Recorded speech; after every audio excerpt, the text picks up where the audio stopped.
Hello, and welcome to Auntie Sandy's Storyland. Please join us at our new home on the Lotus Prism Network at patreon.com. Our story for today is The Paraclete, Treasury of Angel Stories by Mary Jocelyn, illustrated by Elena Temporin.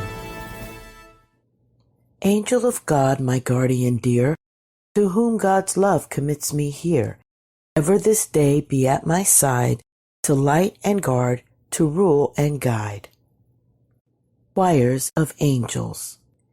If you have heard the sound of birdsong in the morning air, then you will know that heaven's music reaches everywhere. I soar through the clean air, amazed at my own voice, and wondering if there is an angel singing with me.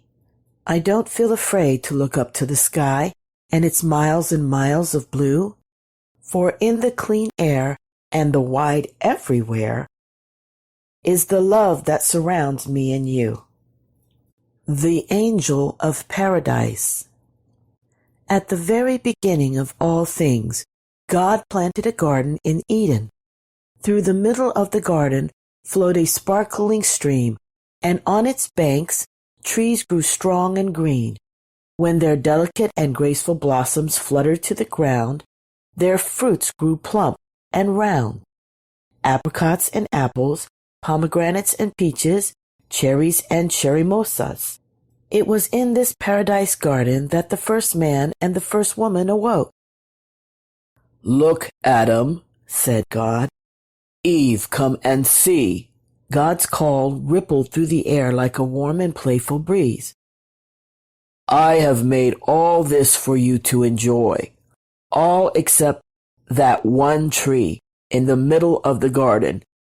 Its fruit has the power to poison you and the whole world.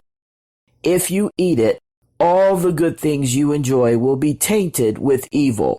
You must not touch it." Adam and Eve had no need to go near the forbidden tree. Everything God had given them was so very good. One day, when Eve was sitting by herself, a strange creature came rustling through the leaves. "What did God say you must not do?" it whispered. Eve turned to see a snake-like head with eyes that glittered like jewels. "We can do just about everything," said Eve cheerfully. "The only thing God warned us about was a tree over there in the middle of the garden. If we eat its fruit, it will poison us and the whole world with evil." "Did God really say that?" exclaimed the creature. "What astonishing nonsense! You won't be poisoned. You will simply understand that there is evil as well as good, and then you will be wise as God as it happens. Isn't it odd that God should want to deceive you?" "Oh," said Eve. She thought for a moment. "It would be a good thing to be wise, wouldn't it?" "Very good," whispered the creature. "You should have some fruit right away, and you should share it with that nice young man, too." Eve reached up, plucked the golden fruit, and took a bite. Very good," she said. "Adam, come and taste this." Not long after they had eaten, they felt their heads beginning to spin. "Does the world look different to you?" asked Eve, trembling a little. "Adam," she whispered, "we're naked. I never noticed before." "Come on," said Adam. "We can make clothes for ourselves, and then let's hide. We don't want God to find out what we've done." That evening, God came walking through the garden, and God knew what had happened. God spoke in a voice that sent a chill frost through the air. "Now that you have tasted the poison of evil, you cannot stay in this garden. You must go out into the world where good and evil struggle side by side, and where you will struggle to survive." Adam and Eve trudged out into a harsh world. The air was cold, and the thorn bushes shivered in the wind. They turned for one last longing look at paradise.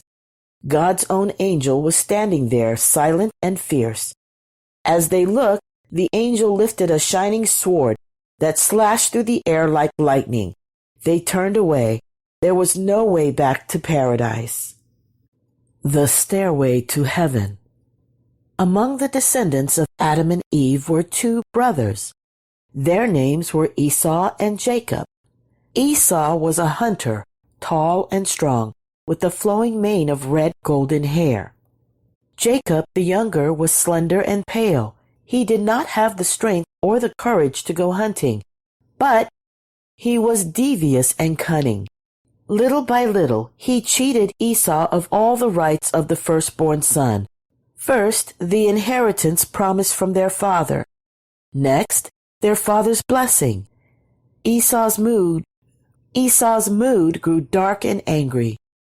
As soon as our father is dead, I shall kill the scoundrel with my own hands, he threatened. Their mother, Rebekah, was fearful of what might happen to her darling Jacob. She went to plead with her husband Isaac. "Must send Jacob to my brother's home far away," she urged him. "He can find himself a wife from among my own kin there." Isaac agreed to the plan and sent Jacob off. It was a long and lonely journey, mile after weary mile. "I have made myself a stranger to my own family," Jacob sighed, as the sun's fire turned to smoldering ashes in the western sky. "I even feel like a stranger to the God we worship." With these gloomy thoughts, he found a smooth stone on which to pillow his head and fell asleep. In his dream, he saw a vast stairway, tier upon tier of huge steps, reaching up to heaven like a towering temple. It was thronged with angels, some coming down from heaven and others returning to it. Then God came and spoke to him. "I am going to make you the father of a great nation," said God. "Through your descendants, I will bless every nation of the world. I make this my solemn promise." At once Jacob woke up. He rubbed his eyes. The vision had gone, but the words God had spoken to him were unforgettable. "This place must be the gate that opens to heaven," he whispered to the stars. In his heart, he knew that his descendants would open that gate for all the people in the world. With new hope in his heart and his step, Jacob journeyed on. Angels all around. "I go forth today in the might of heaven, in the brightness of the sun, in the whiteness of snow, in the splendor of fire, in the speed of lightning, in the swiftness of the wind, in the firmness of rock. I go forth today in the hand of God." An Irish prayer of the 8th century. "I walk with angels before me. I walk with angels behind me. I walk with angels above me. I walk with angels around me." The angel in the flames. King Nebuchadnezzar of Babylon ruled a vast empire. He was rich, he was powerful, and he was dangerous. When he gave the order for his officials to come to a great ceremony, every one of them obeyed. They gathered on the wide plain outside the city and gazed in amazement at the sight that greeted them. There stood a huge golden statue, tall and menacing. Its metal eyes glinted fiercely in the sunlight. Its gleaming lips were set in a permanent frown. This was the god Nebuchadnezzar had made, the god of a proud and cruel empire. A herald stepped forward. "People of all nations, all races, all languages, this ceremony will begin with the sound of trumpets and oboes and lyres and zithers and harps. Then, when all the instruments join in, you must bow down to this gold statue that King Nebuchadnezzar has set up. Anyone who does not do so will be thrown into a blazing furnace. The fire is already burning." The music played. The people bowed down. They pressed their faces close to the ground, eager to smell the earth and not the bitter smoke that drifted over the plain, except for 3 young men, Shadrach, Meshach, and Abednego. The guards seized them at once and dragged them to the king. "We will not worship your statue," they declared boldly. "We are faithful to our own God." It may be that our God will save us from your blazing furnace and from your power. Even if he doesn't, we will not bow down to a lump of metal." King Nebuchadnezzar was furious. "Make the fire 7 times hotter," he cried. "Tie up these men and throw them into the heart of the flames." He watched with grim delight as Shadrach, Meshach, and Abednego tumbled into the furnace. He was eager to hear the hissing and sizzling as their flesh and their arrogance turned to ash. Then his smile faded. "I see 4 men walking in the fire," he said anxiously. "They are not tied up and they are not burning. And the 4th one—" His voice faded away. Perhaps he had been mistaken, and there wasn't a 4th person. Perhaps it was just the kind of pure golden flame that blazed from the wood of the incense tree. But then he saw a face, kind, wise, unafraid. "It must be an angel," he whispered. Suddenly he strode to the door of the furnace. "Shadrach, Meshach, Abednego, come out!" The 3 men emerged from the billowing smoke. They were completely unharmed. The angel flickered away. Nebuchadnezzar was humbled by what he had seen and by the unhesitating faith of Shadrach, Meshach, and Abednego. "May all the world praise your God," he declared. "There is no other God who can rescue his faithful people like this." Guardian Angels. May the bright golden angels guard me in the encircling fire of God's love. May the pure silver angels guide me on the straight path of holiness. May the glittering jewel angels open my eyes to the beauty of earth and heaven. I bind unto myself today the power of God to hold and lead, his eye to watch, his might to stay, his ear to hearken to my need, the wisdom of my God to teach, his hand to guide, his shield to ward, the word of God to give me speech, his heavenly host to be my guard. St. Patrick, 389 to 461. May everything that God has made join with the angel's story and tell of God's unfailing love, give praise and thanks and glory. The song of young men in the fiery furnace in the Bible book Daniel. The angel Gabriel. One day, God sent the angel Gabriel to earth to a little town named Nazareth. Its mud brick houses were clustered on a hilltop above fields and orchards, and in the springtime of the year, the warm breezes set the blossom trees fluttering. Among them sat a young woman named Mary. As she sat enjoying the sunshine and dreaming of her wedding, Gabriel appeared. "Peace be with you," said the angel. Mary startled in alarm. "Do not be afraid," said Gabriel. "Do not be afraid," said Gabriel. "God has chosen you to give birth to a son, and you will name him Jesus. He will be king of the descendants of Jacob forever and ever. His kingdom will never end." "How can that be?" asked Mary, her voice anxious and disbelieving at the same time. "I'm a virgin, not yet married." "God's power will make all of this come true," replied the angel. "For this reason, the holy child will be called the Son of God." Mary gazed back. The angel, the blossom, the clouds in the sky. Suddenly they all seemed to be part of heaven itself. "I will do as God wants," said Mary humbly. "May everything happen as you have said." Gabriel bowed low and vanished. Angels on the hillside. Out on the hillside, the shepherds were grumbling. "Hurry up and get that fire going," said one. "It's perishingly cold tonight." He crouched low against the stone wall of the sheepfold and drew his cloak close around him. "If only this wind would quiet down," replied the second, who was struggling with a heap of glowing embers. "It keeps blowing the heat out of the fire, and these twigs are wet with frost." "It's been a bad winter," complained the third. "I'm sure that's why we've had so much trouble with wild animals coming and taking the sheep.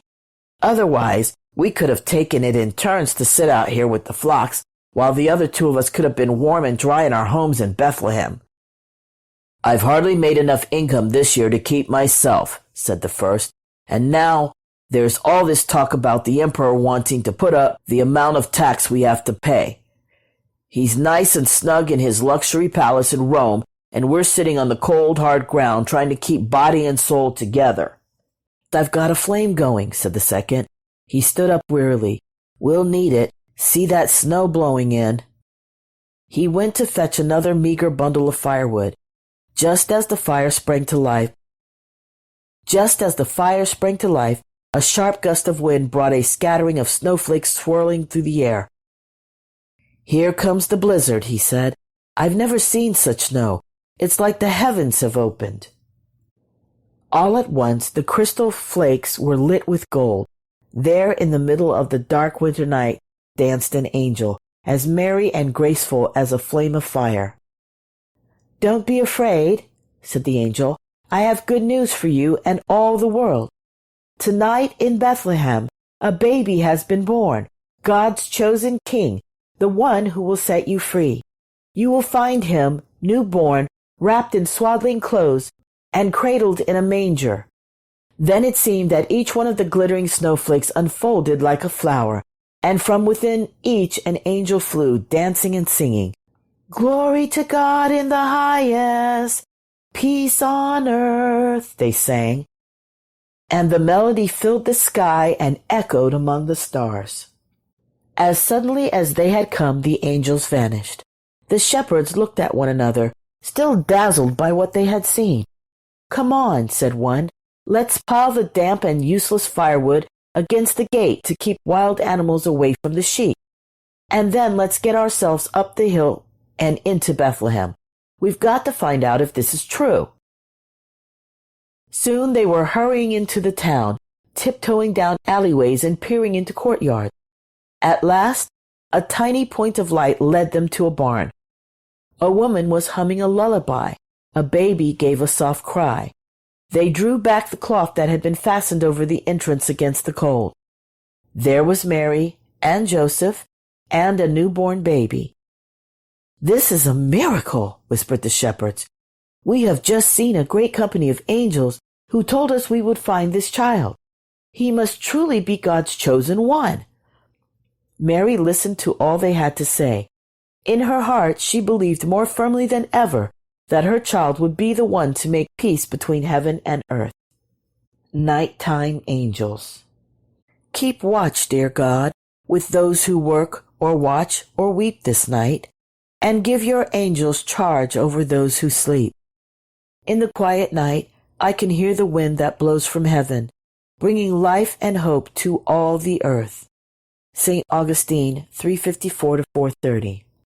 The ocean of night is rolling in, and over the heavens of blue, but angels are watching both night and day, and they will take care of you.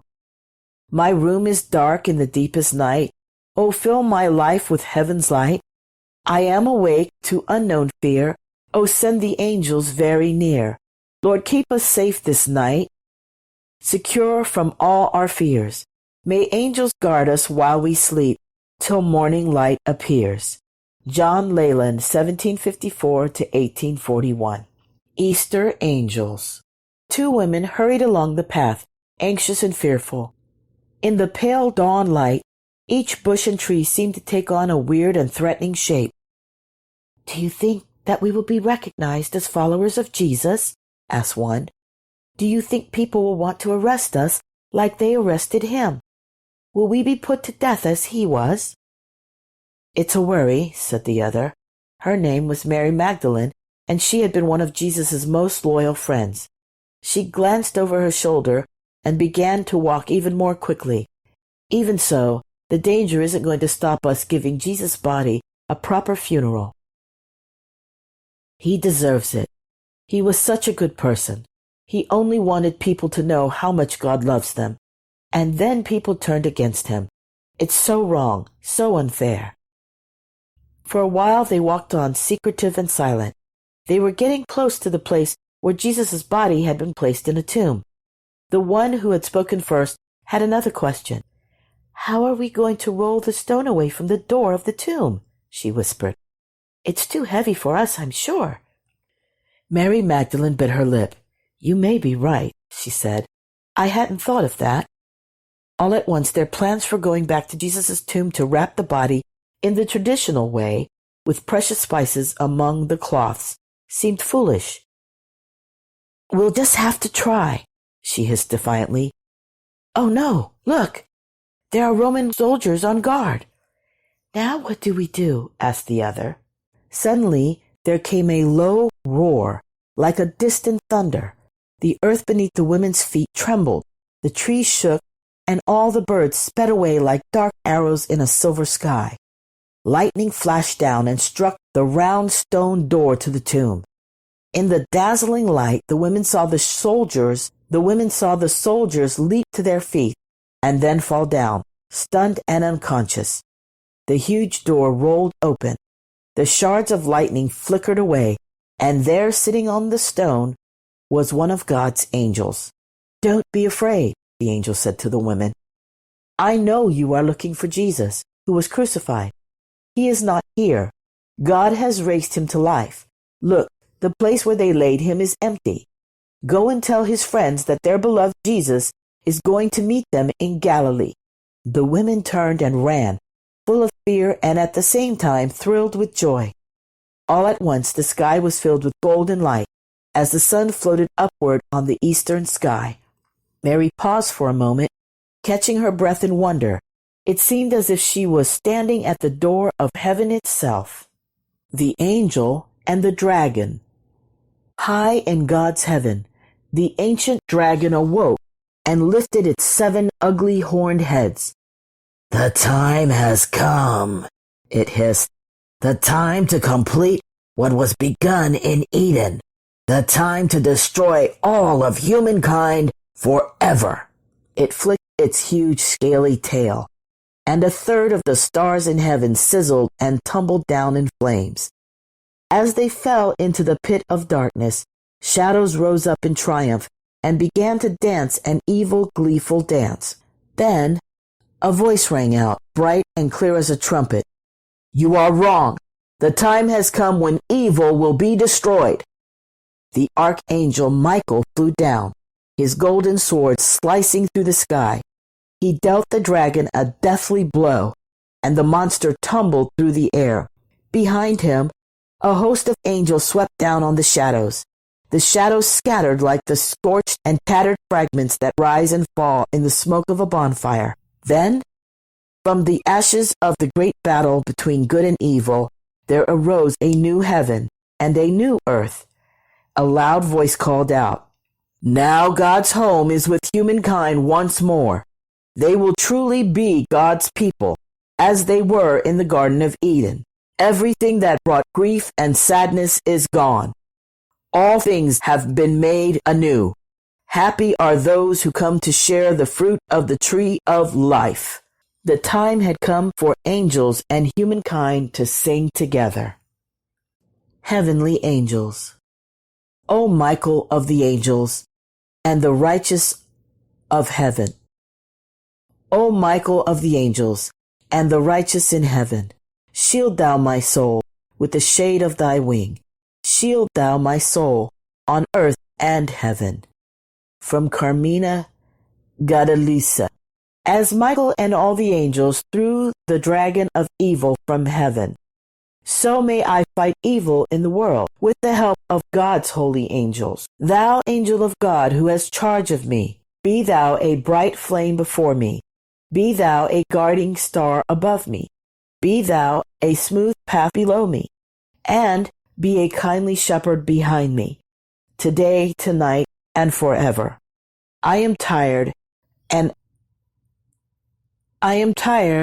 I'm a stranger. Lead thou me to the land of angels. For me it is time to go home, to the court of Christ, to the peace of heaven. From Carmina Gadalicia. About the stories and prayers. The choir of angels. The Bible contains many mentions of angels who sing God's praise. The angel of paradise. This story is about the first people. Adam and Eve comes from the book of Genesis in the Bible.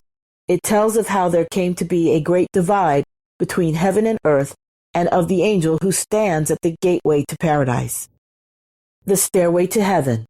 This story is about two brothers, Jacob and Esau, and of God's promise to bless the world through Jacob's descendants. It comes from the book of Genesis in the Bible. This story gives a glimpse of the angels who constantly travel between earth and heaven. Angels all around. The Bible often speaks of the multitude of angels whom God made. Unseen or unnoticed, there are angels all around who carry out God's will. The angel in the flames. This story is from the book of Daniel in the Bible. It is set in the court of King Nebuchadnezzar of Babylon. The nation descended from Jacob had become part of his empire, and everyone was expected to obey him. This story of three young men who stayed loyal to God tells of a fiery angel who protects them from harm. Guardian angels. In the Bible, Jesus tells his followers to treat everyone with respect, for even the least important have an angel who takes special care of them. The angel Gabriel. The Gospel of Luke in the Bible tells this story about God sending the angel Gabriel with a special message for a woman named Mary. The angels on the hillside. The Gospel of Luke contains the story of Mary with the story of a multitude of angels who bring the news of Jesus' birth to a group of humble shepherds. Nighttime angels. Throughout the years, people have found comfort in prayers that remind them of angels who keep watch over them through the dark of night. The Easter angels. The story of Jesus' death and resurrection is found in all four Gospels in the Bible. The Gospels of Matthew, Mark, Luke, and John. They all tell of an angelic presence at the empty tomb. This story is based on the Gospel of Matthew. The Angel and the Dragon. The last book of the Bible, the book of Revelation, gives astonishing glimpses at the end of time. It tells of a final battle in which a powerful angel defeats an evil dragon. Heavenly angels. The book of Revelations in the Bible gives a glimpse of heaven with angels and people joining to sing God's praise. That is the end of our story for today. Thank you so much for tuning in. Join our exclusive Storyland membership on the Lotus Prism Network to get special appreciation bonuses and rewards as a valued member of our listener team.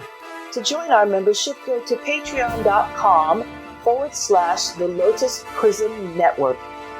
For those who like the book we read today and would like to purchase it, please click the link in the description. Follow our Facebook page so you can find us on all your favorite social media and share with your family and friends. Thank you for your support. We'll see you next time on Auntie Sandy's Storyland.